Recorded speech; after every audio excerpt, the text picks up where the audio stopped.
Asante sana Mheshimiwa Mwenyekiti kwa kunipa nafasi na mimi niweze kuchangia katika hotuba ya Waziri Mkuu na bajeti ya Ofisi ya Waziri Mkuu. Mheshimiwa Mwenyekiti, kwanza kabisa naipongeza serikali ya awamu ya 6 ya Dr. Samia Suluhu Hassan. Moja, kwa kutupa nafasi vijana. Nimeona Dr. Samia Suluhu Hassan amemaliza lawama kuhusiana na vijana katika bunge hili. Asilimia kubwa ni vijana. Ametupa nafasi twende tukawasaidie wananchi. Lawama yoyote ambayo tulikuwa tunalaumu kama vijana tupewe nafasi, haya bunge hili hapa tuko wengi kuliko watu wenye umri mkubwa. Sasa huu ni muda wa sisi kuweza kuonyesha Tanzania kwamba vijana tunaweza. Ukiangalia idadi kubwa ya mawaziri wamepewa vijana. Mama amemaliza kwenye hilo. Ni muda wetu wa kufanya kazi. Sasa nimeangalia asilimia 97 ya wabunge wote ambao wameongea katika bunge hili la Jamhuri ya Muungano wa Tanzania kuchangia bajeti ya Waziri Mkuu, ya Ofisi ya Waziri Mkuu, wameongelea barabara. Asilimia 97. Tafsiri yake ni kwamba swala la barabara ni tatizo, ni kama janga lingine. Ni kwa nini tusifanye maamuzi bunge hili tukaiweka swala la barabara kama janga la taifa na tukatafuta namna bora ya kuweza kutatua shida ya barabara? Mheshimiwa Mwenyekiti, ukimpelekea mkulima mbolea shambani alafu usipompa barabara ya kufikisha hayo mazao ambayo anayatoa shambani kuyaleta mjini, ni sawasawa na kazi bure. Ukijenga hospitali ya wilaya usipowapa wagonjwa njia ambayo watapitishwa na hiyo ambulance kwenda hospitali, hiyo ni sawasawa na kazi bure. Jimbo la Kigoma mjini, hospitali ya wilaya ilipojengwa, hakuna barabara ya kuwafikisha watu pale, ni mashimo, mabonde na kuinama. Tafsiri yake ni nini? Utampeleka mzazi kwenda kujifungua, wakati unampeleka unampiga kwenye mashimo, afike kwanza atengenezwe kwanza nyonga aliyovunja kwenye mashimo. Haiwezekani. Lazima tufanye maamuzi. Vijana tuko humu ndani, tuwafanye maamuzi kuhusiana na swala la barabara. Na nataka nimwambie ukweli Mheshimiwa Waziri Mkuu, swala la TARURA kuna mtego huo wanatuingiza, mkenge. Ukisikia wataalamu wanakushauri upeleke barabara ya vumbi kwenye jimbo lako, tafsiri yake ni kwamba wamejitengenezea kitengo cha kuwa wanakutana na mkandarasi kila mwaka kuchukua 10%, kwa sababu utatengeneza barabara ya vumbi mwaka huu kwa milioni 400. Ikifika mwezi wa 12 mvua zikinyesha zinazoa milioni 400 yote zinaipeleka ziwani au kwenye mto. Mwaka kesho mnatenga tena milioni 400 kwa ajili ya kujenga barabara ile ile. Wale watu wa TARURA wanakutana na mkandarasi kila mara achukua 10%, maisha yanaendelea.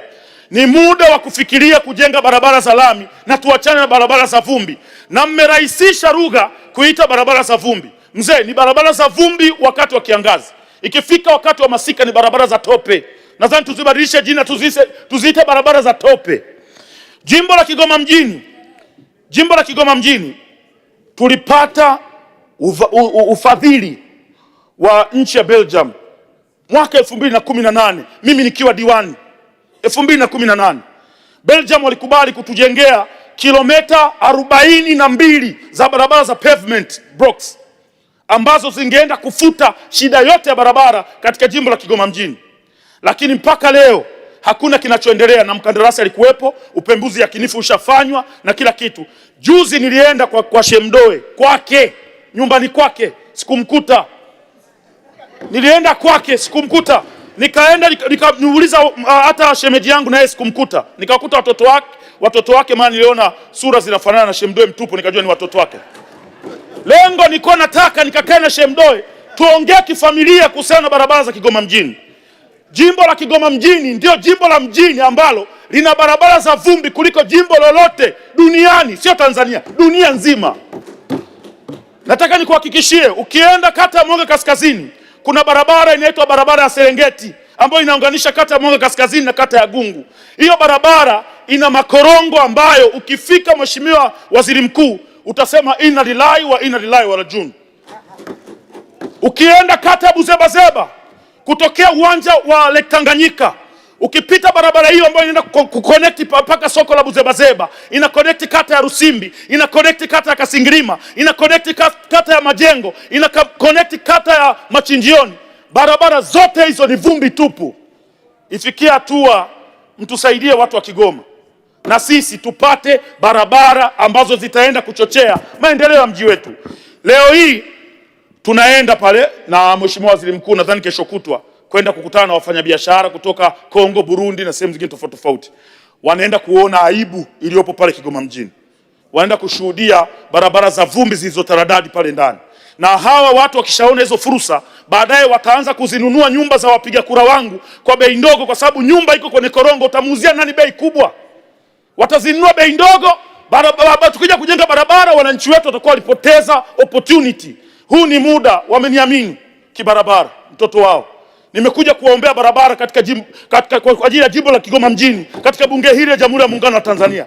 Tusaidieni barabara, tupeni barabara. Na kama tukifanya maamuzi ya pamoja, wabunge wote, na waambieni ukweli, mama alivyokuja kuhutubia hapa, Dr. Samia Suluhu Hassan, rais wetu, alivyokuja kuhutubia hapa bunge, alivyotaja tu barabara, bunge zima likapiga makofi, akajua hapa kuna tatizo, na ndio maana ameongeza hela kwenye upande wa barabara. Lakini bado, Mheshimiwa Mwenyekiti, tunaomba sana tusaidie watu wa Kigoma tuweze kupata barabara. Hiyo ni tabu kubwa. Shida ya pili, mafuriko. Jimbo la Kigoma mjini limekumbwa na mafuriko. Yapo mafuriko ambayo yanatengenezwa na Mwenyezi Mungu. Mwenyezi Mungu analeta mvua nyingi, mafuriko yanatokea. Hiyo hatuwezi kumlaumu mtaalamu yoyote. Lakini yapo mafuriko ambayo yanasababishwa na uzembe wetu sisi ambao ni viongozi tuliopewa nafasi ya kuongoza wale wananchi. Kwa mfano, sehemu ambapo maji yangepata mtaro yangeenda ziwani moja kwa moja, haujajenga mtaro. Tafsiri yake maji yanachagua sehemu ya kupita, aidha achague sebuleni au chumbani, kisha apitilize endelea shughuli zake. Kwa kuna makosa mengine, hata mimi kwenda kuwapa watu pole naona aibu. Huwezi kwenda kuwapa watu pole sehemu ambapo ungejenga mtaro mkubwa, maji yasingeleta mafuriko kwenye nyumba za watu. Siwezi kwenda, na nikimwona waziri anakwenda aende yeye, wakamzomee yeye mwenyewe. Mimi siwezi kwenda. Mimi ninachotaka kwenda niende na Shemdoe, twende tukazindue mitaro, tukazindue barabara. Hapo tutashirikiana kwa pamoja. Namuomba sana Mheshimiwa Waziri Mkuu atusaidie watu wa Kigoma tuweze kupata barabara, lakini pia swala la mafuriko ya bwawa la Katubuka. Kuna bwawa linaitwa Katubuka. Hili bwawa liko miaka yote tangu tumezaliwa, halikuwahi kufurumia kiasi kile. Lakini wataalamu wetu walitengeneza mitaro, wakaelekeza maji yote ya mji kwenye hilo bwawa. Sasa hivi limebadilika, limekuwa ni bwawa ambalo linaleta mafuriko kwenye mji wetu wa Kigoma. Sasa kuna mtu alikuja kutudanganya, sijui alisema ni uongo au ni ukweli, akasema Dr. Samia Suluhu Hassan ameelekeza bilioni 4 kwa ajili ya kwenda kutengeneza mtaro wa kuyatoa maji pale Katubuka. Na tukamwona mkandarasi anaanza kazi, na mimi nikaenda kuitisha mkutano, nikasema mnaoiona kazi ya mama. Baada ya mwezi mmoja na nusu, mkandarasi ametoa vifaa vyote, anasema hana hela. Nikamuuliza shida ni nini? Akaniambia pesa nilizokuwa nazitumia kujenga hapa ni pesa ambazo nilipewa kwa ajili ya barabara ya kutoka Katonga kwenda Ujiji. Sasa barabara ile inatakiwa kuisha, na hapa siwezi kuendelea kwa sababu hela za huu mtaro sijapewa. Mzee wangu Shemdoe, nisaidie. Na mimi ni mmoja kati ya mashabiki wako, na kukubali, unatusikiliza, tunakuheshimu, unatuheshimu, na hata 2030 ukichukua fomu yoyote tuko nyuma yako mzee wangu. Asante. Kwa la mwisho Mheshimiwa, naomba la mwisho. Malizia kwa kuunga hoja, malizia. Yes, namalizia. Swala la mwisho Mheshimiwa Mwenyekiti ni swala la fidia. Wananchi wa kata ya Majengo na pamoja na Machinjioni walikubali kupisha upanuzi wa airport pale Kigoma mjini, na wakazuiliwa baada ya kufanywa evaluation, wakazuiliwa wasijenge tena kwenye nyumba zao kwa sababu wanasubiria kulipwa. Sasa tunakwenda mwaka wa pili, tofali liking'oka mtu anashindwa kurudishia kwa sababu anaamini kwamba hilo tofali itaongeza gharama ambayo hatolipwa. Ni muda umefika sasa, twende tukawalipe wale wananchi fidia pale Kigoma mjini ili maisha mengine yaweze kuendelea. Kwa kusema hayo machache, namalizia na hili la wavuvi. Mzee wangu, naomba mwenyekiti wangu nisaidie, wabunge wenyewe simuona kama kidogo mambo ni mazuri. Malizia. Yes, swala la wavuvi naomba umalizie kwa kuunga mkono hoja. Nadhani nimekuongezea muda wa kutosha. Haya, sawa. Kwenye swala la wavuvi naunga sana mkono hoja baada ya kuona ziwa Tanganyika ni moja. Mheshimiwa Chipando. Asante sana, naunga mkono hoja. Asante sana. Asante sana, kushukuru.